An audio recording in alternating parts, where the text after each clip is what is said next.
అందరికీ నమస్కారం. కథలోకి వెళ్లే ముందు మన ఛానల్ని సబ్స్క్రైబ్ చేసుకునే వాళ్ళు ఎవరైనా ఉంటే తప్పకుండా సబ్స్క్రైబ్ చేసుకోండి. ఇదే మాట నేను అమ్మతో కూడా చెప్పాను. కానీ ఆవిడ వింటే కదా, మన పెరట్లో పండినవి ఇంటి చుట్టుపక్కల వాళ్ళందరికీ ఇచ్చాము, మా అమ్మకి తీసుకువెళ్ళకూడదా, తీసుకువెళ్దాం అంటూ ఒకటే గోల. రైల్వే స్టేషన్ దగ్గర నుంచి మోయలేక చచ్చాను. అయ్యో చిట్టి తల్లి, ఏది ఇట్రా నొక్కుతాను. పర్వాలేదమ్మమ్మ, తగ్గిపోయింది. ఏమిటి ఈ మాటల ప్రవాహం? ఆపద? చిన్నప్పుడు ఏమైనా రేడియో మింగేసిందే ఏమిటి? రామసీత ఆపకుండా మాట్లాడుతుంటే అనుకుంటున్నాడు సీతారాం.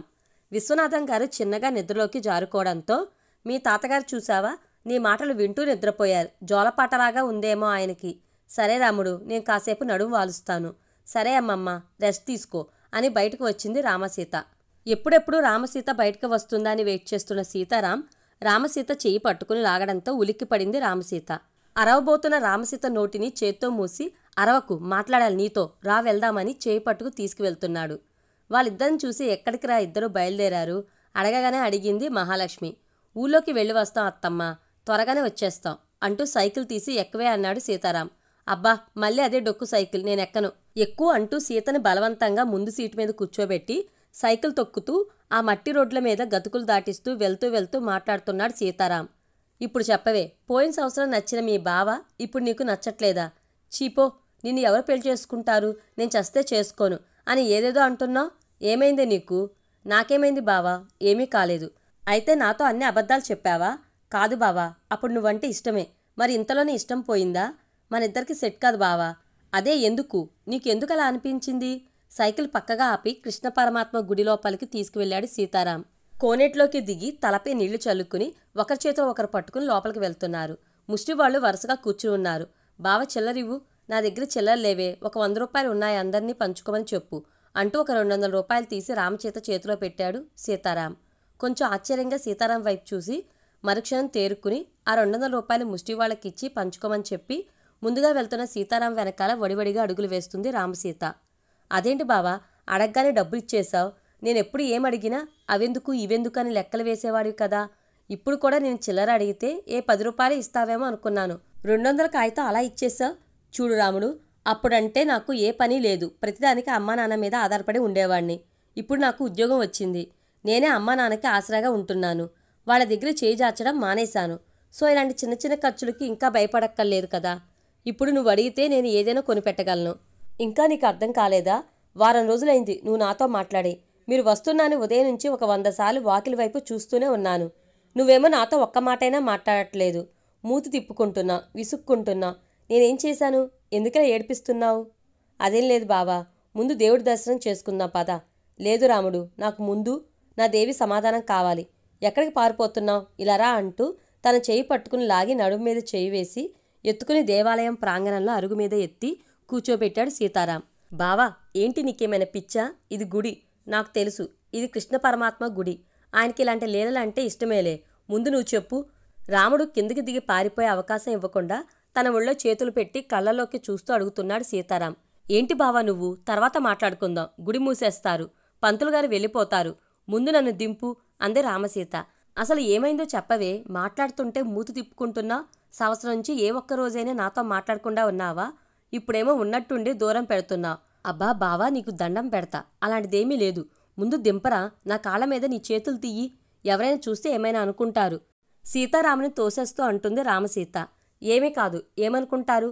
అయినా మన ఊళ్ళో వాళ్ళందరికీ తెలుసు, రేపో మాపో నీ మెళ్ళ 3 ముళ్ళు వేసేది నేనేనని. నేను వేయించుకోవాలి కదా. నేను నిన్ను పెళ్లి చేసుకోను. ఎందుకు చేసుకోవే? చెవి మెలివేశాడు సీతారాం. అబ్బా దొంగ సచ్చినోడా, వదులు, నొప్పి పుడుతుంది అంది రామసీత. ఏంటే తిక్కతిక్కగా ఉందా? ఏమైంది నీకు? అడుగుతుంటే చెప్పవు. ఇంకొకసారి పెళ్లి చేసుకుని అన్నావు అనుకో, కాళ్ళు విరక్కొడతాను. ఏంట్రా ఇదెక్కడ దౌర్జన్యం? ఎవరైనా ఆడపిల్లతో ఇలా మాట్లాడతారా? నీలాంటి ఆడపిల్లలతో ఇలాగే మాట్లాడాలే. నిన్న మొన్నటిదాకా ఇష్టమైన బావ ఈరోజు ఇష్టం లేకుండా పోయాడా? చెంప పగులుతుంది పిచ్చి పిచ్చి వేషాలు వేసావంటే, కోపంగా అన్నాడు సీతారాం.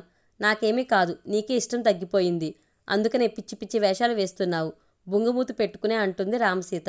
నేనా? నేను పిచ్చి పిచ్చి వేషాలు వేస్తున్నానా? నువ్వే. నేనేం చేశానే? నువ్వేం చేశావా? ఆగు చూపిస్తాను అంటూ తన ఫోన్లో గ్యాలరీ ఓపెన్ చేసి, ఏమిటి ఈ ఫొటోస్? ఎవరి అమ్మాయిలు? నీ చుట్టూ ఇంతమంది అమ్మాయిలు, సిగ్గులేదు? కోపంగా అంది రామసీత. ఒసే, ఆ రోజు కృష్ణాష్టమి, ఏదో సరదాగా కృష్ణుడి వేషం వేశాను. వాళ్ళందరూ గోపికలు నా చుట్టూ చేరి డ్యాన్స్ చేశారు. ఆహా, అవునా? అయితే ఈ ఫోటో చూడు. ఆ అమ్మాయి నడుం చుట్టూ చేతులు వేసి ఎలా పట్టుకున్నావో. ఒసే, అది డ్యాన్స్ చేసేటప్పుడు ఏదో మూమెంట్లో పట్టుకున్నాను, కావాలని కాదు. ఇంత చిన్నదానికి నాతో మాట్లాడటం మానేస్తున్నావా? ఆహా, అవునా? సరిగ్గా ఒక 6 months బ్యాక్ తమ చేసిన గొడవ గుర్తు తెచ్చుకోండి.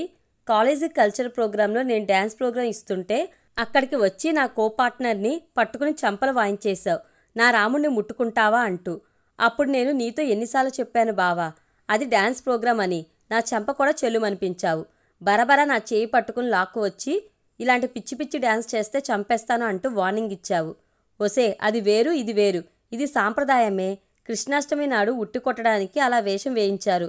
ఆ వేషం కూడా నేను కావాలని వేయలేదు, బలవంతం చేశారు. నాకు అదంతా అనవసరం బావా. రూల్ అంటే రూల్. నువ్వు చెప్పిందే నువ్వు పాటించకపోవడం నాకు నచ్చలేదు. నేను నీలాగా నిన్ను కొట్టలేదు, తిట్టలేదు. నిజంగా నువ్వు శ్రీరామచంద్రుళ్లాగా ఉంటావేమో. పైగా నేను ఒక అబ్బాయితో అలా డ్యాన్స్ చేస్తుంటే తట్టుకోలేనంత ప్రేమ ఉందేమో. అందుకనే నేను అలా డ్యాన్స్ చేస్తే కోపం వచ్చిందేమో అనుకున్నాను. మనసులో ఎంతో మురిసిపోయాను. ఫ్యాషన్గా రెడీ అవ్వడం మానేశాను. కట్టుబొట్టు మార్చుకున్నాను. కొంచెం కష్టమైనా నీకు ఇష్టమైన లంగా ఓని కట్టుకునే కాలేజీకి వెళ్తున్నాను. నీకోసం ఎంతో మారాను బావా. ఇప్పుడు కాదని ఎవరన్నారే? ఇప్పుడు దానికి దీనికి ముడిపెడతావా? ఇంత చిన్న కారణానికి నాతో మాట్లాడటం మానేస్తున్నావా అన్నాడు సీతారాం. ఇది చిన్న కారణమా బావా? పైగా ఆ రోజు నువ్వు ఒక్క అమ్మాయితో డ్యాన్స్ చేయలేదు, దాదాపు ఒక 6-7 అమ్మాయిలు. వాళ్ళందరినీ గిరగిర తిప్పుతూ చాలా క్లోజ్గా మూవ్ అవుతూ డ్యాన్స్ చేశావు. నాకు ఇది చిన్న విషయంలో ఏమీ అనిపించట్లేదు. అయినా నేను నీతో మాట్లాడటం మానలేదు కదా బావా. పెళ్ళి మాత్రమే మానేస్తాను అని చెప్తున్నాను. రాముడు, ఇంకొకసారి ఆ మాట అంటే ఇక్కడే ఈ గుళ్ళోనే 3 ముళ్ళు వేసేస్తాను కోపంగా అంటున్నాడు సీతారాం. నాకు రాముడు కావాలి బావా, కృష్ణుడు అవసరం లేదు. ఒసే, నా పేరు సీతారాం, నీకు తెలుసు కదా? తెలుసు. పేరుకే సీతారాం, కానీ అన్నీ కృష్ణలీలలే. నాకు ఇప్పుడే తెలిసింది, ఇదిగో ఈ వీడియో చూశాక అంటూ కృష్ణాష్టమి నాడు సీతారాం చేసిన డ్యాన్స్ ప్రోగ్రాం చూపించింది రామసీత. సీతారాం వైపు మరింత కోపంగా చూస్తూ, ఒసే, నీకు దండం పెడతానే, అలా చూడకే. ఇంత చిన్నదానికి నన్ను వదిలేస్తావా రాముడు? బావా, ఇది చిన్న విషయం కాదు, చాలా పెద్ద విషయం. ఇక నన్ను కింద దింపు, లేకపోతే దూకేస్తాను. రాక్షసి, రా అంటూ రామసీత నడుము పట్టుకుని కిందకు దింపాడు సీతారాం. గబగబా గుడి లోపలికి చెంగున వెళ్ళిపోయింది రామసీత. రాముడు, ఆగు, నేను వస్తున్నాను. ఇద్దరు లోపలికి వెళ్ళి దైవదర్శనం చేసుకుని ప్రసాదం తీసుకుని గుడి ప్రాంగణంలో కూర్చున్నారు. రాముడు, నా నెంబర్ ఎందుకు బ్లాక్లో పెట్టావు? బావా, ఇప్పుడు మన మధ్య పెద్ద రిలేషన్ ఏమీ లేదు కదా. నీతో మాట్లాడాలని నాకు అనిపించట్లేదు, అందుకనే. చెంప పగులుతుంది చెప్తున్నాను. ఏంటే రిలేషన్ లేదేంటి? ఎవరు చెప్పారు? నువ్వు అనుకుంటే సరిపోయిందా? నువ్వే నా పెళ్ళానివి, అర్థమైందా? ఏంట్రా బెదిరిస్తున్నావు? బెదిరించడం కాదు, నిజం చెప్తున్నాను. నేను నిన్ను కాదని ఇంకెవరినైనా పెళ్లి చేసుకుంటే ఎవడు రమ్మను? నేనుండగా నీ మెళ్ళలో ఇంకొకడు 3 ముళ్ళు వేస్తే చూస్తూ ఊరుకుంటానా? వేరే వాడి నీడ నీ మీద పడ్డా సహించలేను కోపంగా అంటున్నాడు సీతారాం. మరి నేను కూడా అంతే కదా బావా. నువ్వు అందరితో డ్యాన్స్ చేస్తుంటే నాకు మాత్రం కోపం రాదా? మరి నేనేం చేయాలి? ఒసే, అదే పట్టుకుని సాగదీయకే. నేను ఇంకెప్పుడు ఎవరితో డ్యాన్స్ చేయను, ఎటువంటి వేషము వెయ్యను. ఎవరైనా బలవంతం చేస్తే రాముడి వేషం మాత్రమే వేస్తాను. పక్కన సీతగా నువ్వు మాత్రమే, సరేనా? అదంతా కాదు బావా, ఈ వీడియోస్ ఫొటోస్ చూపించి అడిగాను కాబట్టి ఇలా మాట్లాడుతున్నావు.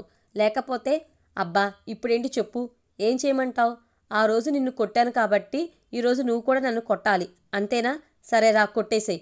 అంతేగాని పెళ్ళి మాత్రం వద్దనికే, తట్టుకోలేను. నువ్వంటే ప్రాణమే.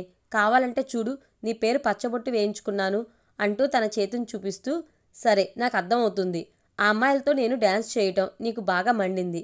సరే, కొట్టి కోపం చల్లార్చుకో అంటూ కళ్ళు మూసుకున్నాడు సీతారాం. సీతారాం చేతి మీద తన పేరు రాముడు అని కనిపిస్తుంది. రామసీత పెదవుల మీద చిన్న చిరునవ్వు. తన కోపం మొత్తం ఎగిరిపోయింది. రామసీత చుట్టూ ఎవరూ లేరని గమనించి సీతారాం బొగ్గ మీద చిన్న ముద్దు పెట్టింది. రామసీత పెదవుల స్పర్శకి మైమరిచిపోతూ, రాముడు, ఏం చేశావే? నువ్వు కొడతావనుకుంటే ముద్దు పెట్టావా? ఆశ్చర్యంగా చూస్తూ అంటున్నాడు సీతారాం. నేనంటే ఎంత ప్రేమ ఉందని తెలిసాక ఎందుకు కొడతాను బావా? ఒసే రాముడు, నువ్వు ముద్దు పెడతావని తెలియక సరిగ్గా ఫీల్ అవ్వలేకపోయాను. మరొకటి ఇవ్వవే? ఆశగా అడుగుతున్నాడు సీతారాం. అబ్బా ఆశ, పద ఇంటికి వెళ్దాం. ఇంట్లో అందరూ మన కోసం ఎదురు చూస్తారు. బయటికి వచ్చి చాలాసేపు అయింది, బాగోదు అంది రామసీత. ఇద్దరు కలిసి సైకిల్ ఎక్కి వెళ్తూ కబుర్లు చెప్పుకుంటున్నారు. పూర్తి వీడియో కోసం మన ఛానల్ తప్పకుండా సబ్స్క్రైబ్ చేసుకోండి. Thank you.